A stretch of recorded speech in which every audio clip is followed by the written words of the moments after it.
Hey guys! I'm here today to do a tag video. I'm really excited for this. This is my perfect book tag, and it was created by Carrie over at Carrie for Life. I will link her channel down below.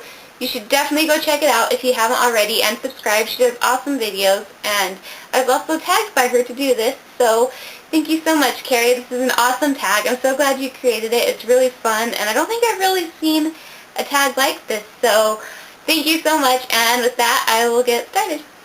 So for the questions, you're basically creating your perfect book, and she's got it separated by like different themes. For like example, so this first set of questions is under the topic genre, so I'll just go from there. So under genre, the question is, what genre or combination of genres is your perfect book? Well, my perfect book couldn't contain just one genre alone. It's got to be mixed. So kind of like how YA books do it, I would have, like, of course there's got to be romance, some kind of romance in a book. But at the same time, it can't be like too over the top, and it's got to have action in it and a lot of suspense. I love a book that can keep me guessing, so that's how I would write one. So the next topic is characters, and the first question for that is your main character a girl or boy, and what is he or she like? I don't know if this is because I'm a girl, but I really like reading things from a girl's point of view just because I could connect with them a little bit better. So I guess my character would be a girl. And I think she would be more just kind of like a smart person. I hate like when you read a book and the character, the main girl, is just so stupid and doesn't do anything right, and it's just like no character development, and she's just, I don't know. It's like when you're watching a horror movie and you're like, don't go into the room, and they go into the room, and it's like those type of things, like just non-common sense. She would definitely be smart, definitely have a sense of humor, and be willing to just take charge for herself, be like independent. There we go. And yeah, so that'd be how she would be like. Question number 2, is there a sidekick? Of course there's a sidekick. I mean, even if that's just like a best friend in the book, I don't even, like, I haven't thought too much about writing a book, but yeah, there would be a sidekick if it's like a best friend, if you're like writing an action book, like your partner in crime. I feel like it adds something really good to a story to have like just that person there, so of course I would add the sidekick. Question number 3, is your villain totally evil or in the gray?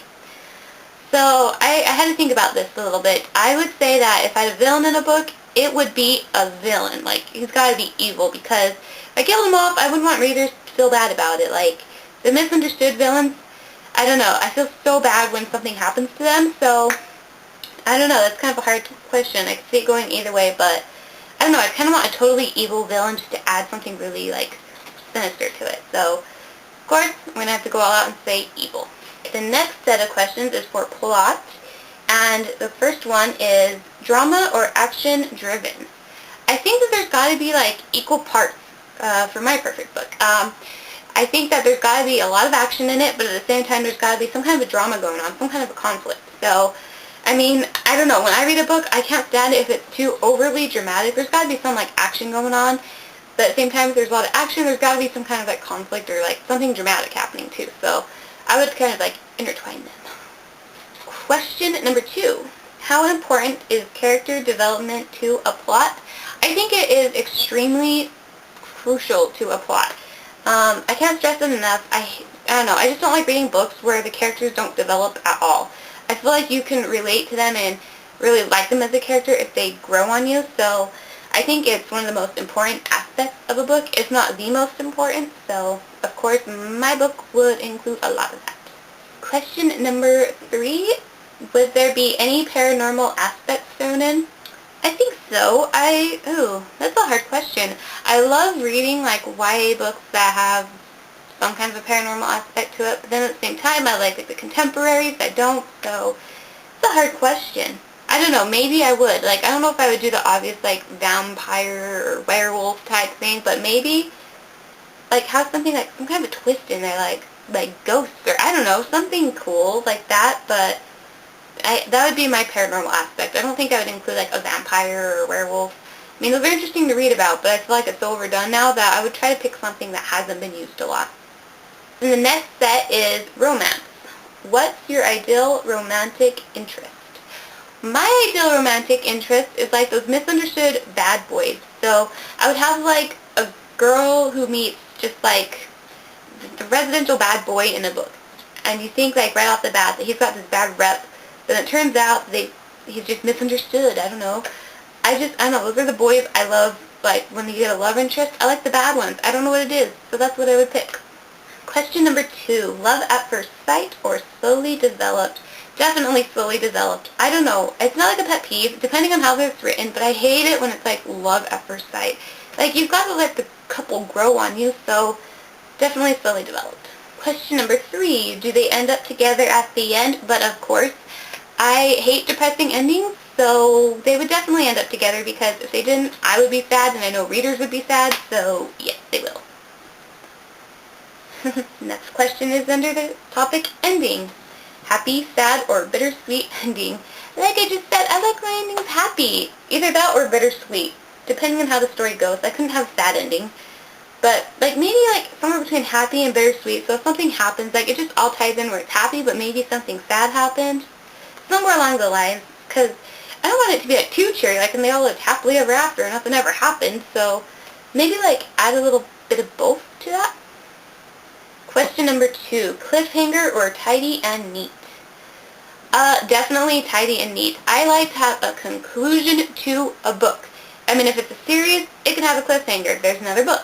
But if it's the last book in a series or a standalone book, tidy and neat all the way. I hate books that just keep you guessing and you're like, well, what happens? What's going on? Like, I hate that. So definitely I would have it tidy and neat unless it was a series.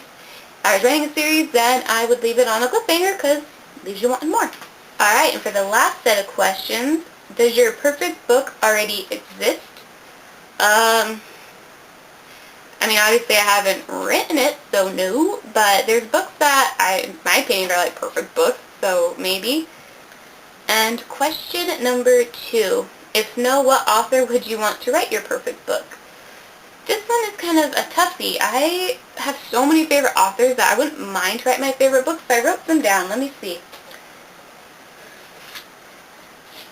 I would love to have, like, Cassandra Clare maybe write a book. I love her books. She does a really great job of, like, adding a lot of action, but there's some romance going into it, so, I don't know. Her books are really close to my perfect book, so, of course, her.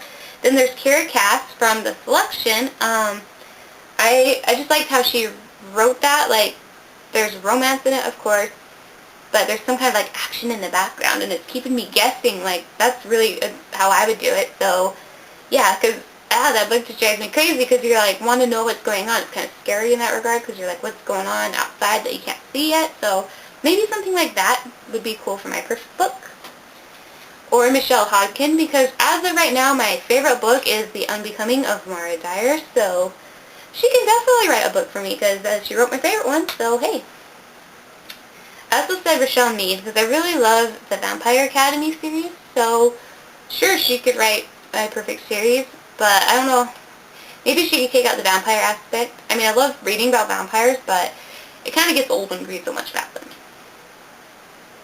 And then lastly, Suzanne Collins of the very famous Hunger Games. She can write mine. Any of those authors can write it. I could have like a mix of those authors. Well, that would be really cool. Just have all of them sit down and have a book together.